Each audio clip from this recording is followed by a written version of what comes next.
Changing water on a regular basis is not necessary in shrimp tanks. 8 months ago, I made a video highlighting this tank right here, which at the time had gone 550 days without a water change. That number's now right around 800 days, and I wanted to make a more comprehensive video about the role of changing water in our aquariums. I hope to use this specific tank as an example that water changes are not required in some setups. I'll also explain to you how you can go about setting up a tank like this that doesn't require constant water changes and attention. As shrimp keepers, we change water for the same reasons that fish keepers do, with a few exceptions. Most importantly, we do water changes to prevent a buildup of nitrates, which is the final byproduct of the nitrogen cycle. If your tank is properly stocked and cycled, ammonia and nitrites will already be taken care of by our beneficial bacteria. Nitrates, however, aren't going anywhere without us doing water changes. Well, unless we can utilize them for something else. This is where our plants come into play. As you can see from my various tanks, I really like plants, primarily moss. As it turns out, nitrates are an amazing fertilizer for most aquarium plants.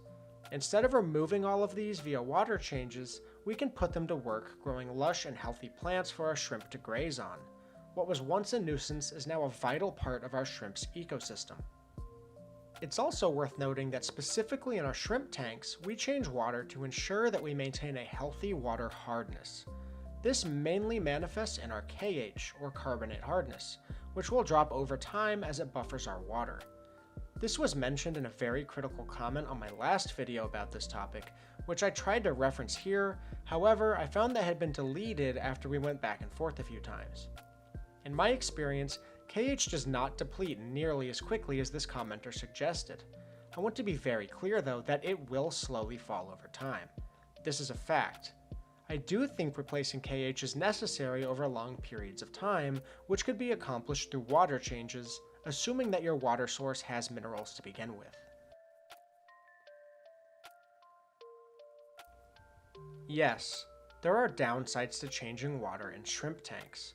As you've likely heard me say before, shrimp are very sensitive animals when it comes to rapidly changing environments. They can withstand a massive range of parameters if things are left alone, but the moment you change those parameters too quickly, there's bound to be issues. In my experience as a shrimp keeper, I found the most success in letting nature run its course with minimal intervention on my end. When I was first getting into this hobby, I certainly caused issues in my colonies despite good intentions. I was unknowingly caring too much in a way, constantly worried about keeping the water perfect and healthy for my shrimp. Ironically, this was only causing harm. It's worth noting that water changes can be done very slowly to greatly increase your chance of success. If you were to slowly drip new water into your tank over the course of 24 hours, your shrimp would have time to adjust to the very slowly changing parameters, and you would likely avoid the negative effects.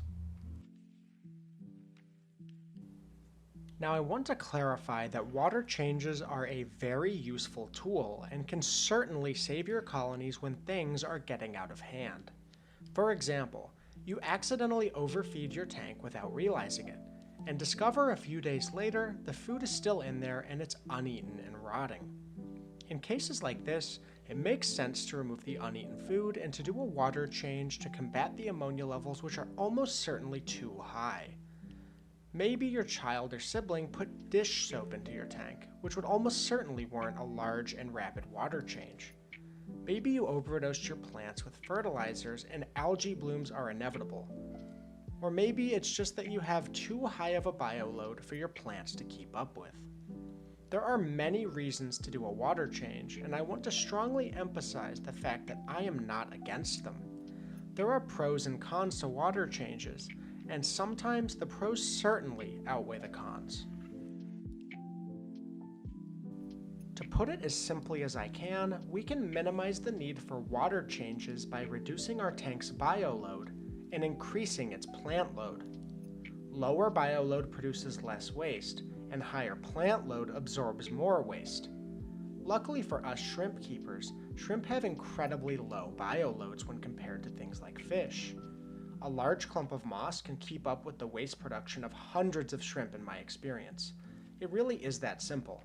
Keep your tanks lush and green, and the rest should fall into place. Obviously, if you're dramatically overfeeding your tanks, there's not really much that the moss can do, but as long as you have your feeding in line, which I have plenty of videos on, you're in a good spot. Regardless of whether or not you have lids on your tanks, the water will slowly begin to evaporate. As this water does evaporate, only pure water is actually able to escape the tank. The dissolved minerals are left behind.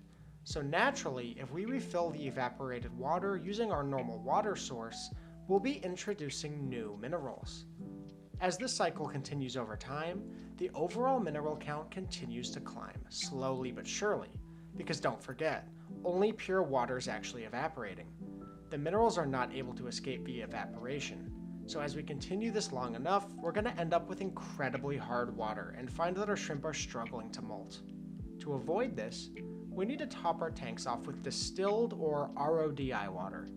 This is pure water and will not be adding new minerals to our tank, which will avoid those issues altogether. The other tanks you are seeing here have also received no water changes since their establishment, with the exception of the baby White Cloud Mountain Minnow grow-out tank. The moss has gone crazy in these tanks. As much as I don't want to admit it, I really need to trim some of it back. This yellow tank here has been established for close to a year and has never needed a water change. I have really let this tank run wild, as you can see. There is so much moss, so many shrimp, and so many snails. The shrimp population has really boomed out of control, and I have to imagine that they're close to 400 or 500 hidden throughout the moss. Given that there's duckweed, guppy grass, and the moss, I have never had any issues with nitrates. They are vacuumed up long before I can test for them. I also have a common pothos growing in the lid, which has grown really well and seems to enjoy the nutrient-rich water. There is a time and a place for water changes. They are a very useful resource to mitigate poor water quality and a buildup of waste products and nutrients. Nowhere in this video did I intend to suggest that changing water is the enemy. I only intend to highlight the fact that a planted shrimp aquarium can thrive in the absence of water changes, and may even do better than a tank that gets them regularly. My shrimp certainly haven't seemed to mind one bit, and my water tests consistently well and free of ammonia, nitrites, and nitrates. As always, thank you so much for watching. If you enjoyed it, please leave a like and subscribe if you'd like to see more videos. I'm going to be uploading a lot more regularly this winter when I have more free time. If you have any questions, please leave them below, as it helps the algorithm and I'd be happy to answer them to the best of my ability. Thanks again, and happy shrimp keeping.